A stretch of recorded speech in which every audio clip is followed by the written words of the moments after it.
Good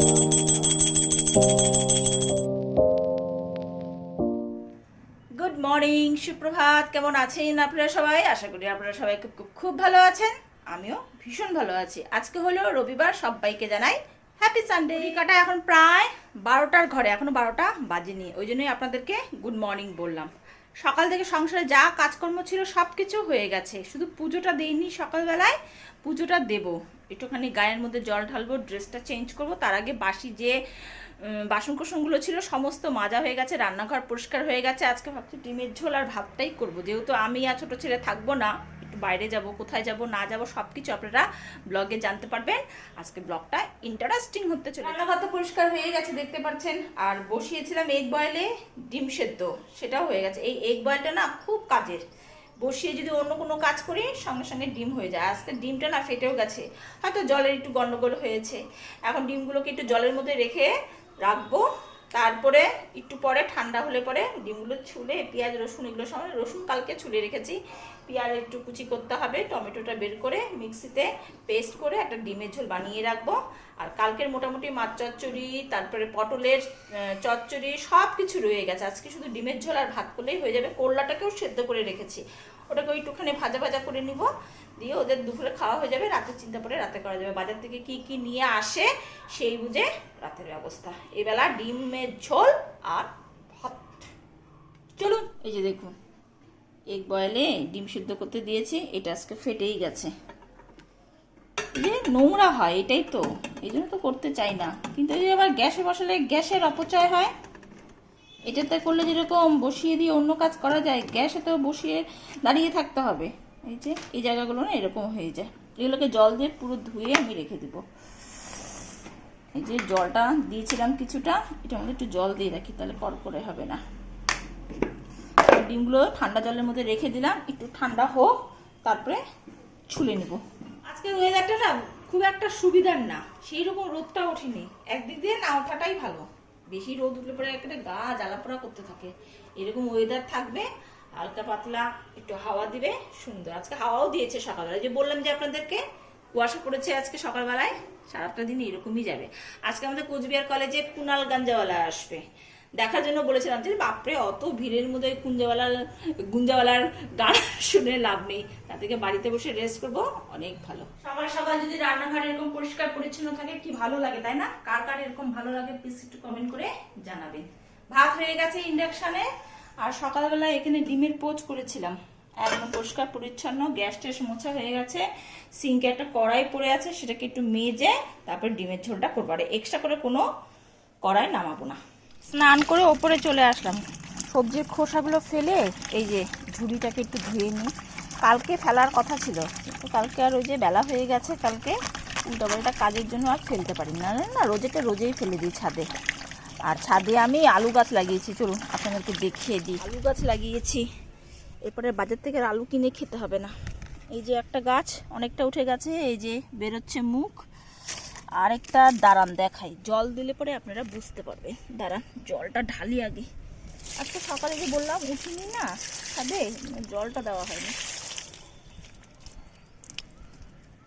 এই যে দেখুন, এই যে বেরোচ্ছে মুখ, এই যে। আর এই যে একটা এটা অনেকদিন আগে লাগিয়েছিলাম জন্য গাছটা উঠে গেছে।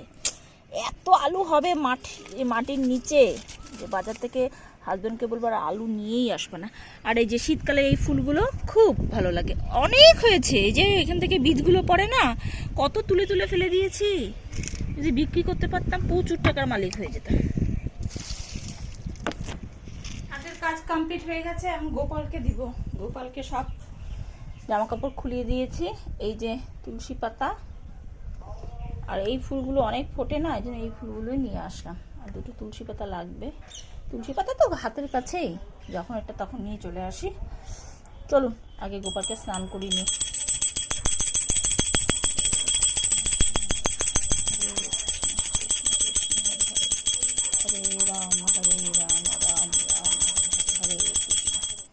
গোপুকে ড্রেস টেস পরানো হয়ে গেছে এবং দোলনায় বসিয়ে দিয়েছি।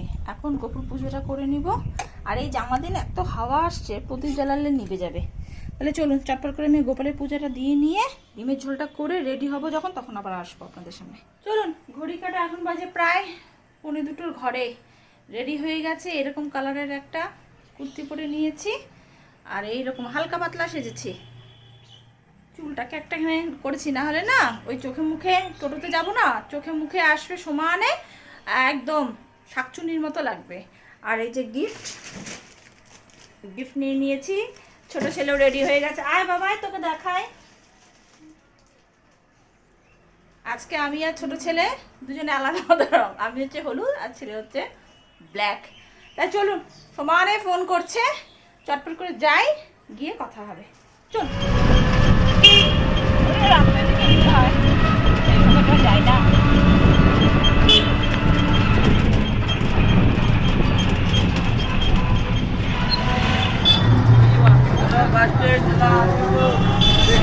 চলুন।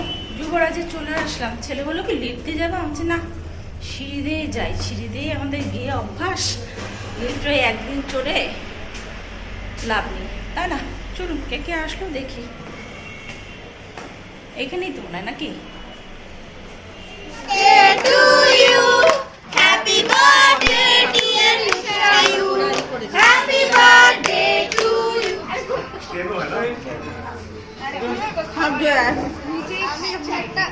দাদা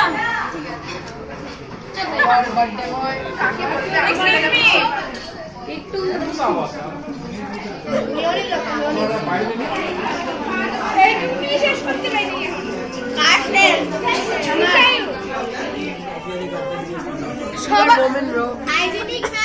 সবাই হাত দিয়ে হাইতেছে, আমরা বাঙালি।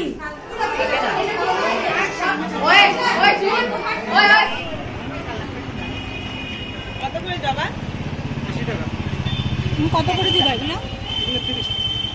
এই গুড ইভিনিং সবাইকে। ঘড়ি কাটা এখন বাজে প্রায় 8টার ঘরে। অনেকক্ষণ চলে আসি, 5টার দিকে চলে আসি, এসে রেস্ট নিলাম, গোপাল দিলাম, চা খেলাম, খেয়ে একটু রেস্ট করছিলাম। এই জন্য এখন উঠলাম, রাতে রান্না করতে হবে, কি করব সেটাই ভেবে উঠতে পারছি না। ছেলের প্রচণ্ড ঠান্ডা লাগছে, দেখি কি করি। ভাতও দেখলাম অনেকটা রয়ে গেছে, ডিমের ঝোলও রয়ে গেছে, কালকে মাছ চচ্চড়িগুলো সব ফ্রিজে রয়ে গেছে। দেখি এখন ভাবনা চিন্তা করে কিছু করতে হবে কি না, আর যদি করতে না হয় তাহলে তো বাচ্চা সেরকম আর কোনো রকম কাজকর্ম নেই। তাহলে চলুন আজকে ভিডিওটা এখানেই থাক। ভালো লাগলে প্লিজ একটা like, comment and share and অবশ্যই সাবস্ক্রাইব। আবার একটা নতুন ভিডিও নিয়ে হাজির হয়ে যাবো। আজকের জন্য গুড নাইট, বাই বাই। পথে এই রক্তগেন্দাটা নিয়ে আসলাম, অনেক গাছ ছিল ঘোড়া গেন্দা, কিন্তু অত পয়সা নিয়ে যাইনি জন্য নিয়ে আসতে পারলাম না। দেখি পরে যদি বাইরে কোথাও যাই তখন গিয়ে নিয়ে আসবো, ওই জন্য আজকে একটা নিয়ে আসলাম, কালকে ভাবছি এটাকে লাগাবো। টবের খুব অভাব, নাহলে আরও কটা নিয়ে আসলে লাগিয়ে দিলে পরে শীতকালে পুজোটা আমার হয়ে যেত।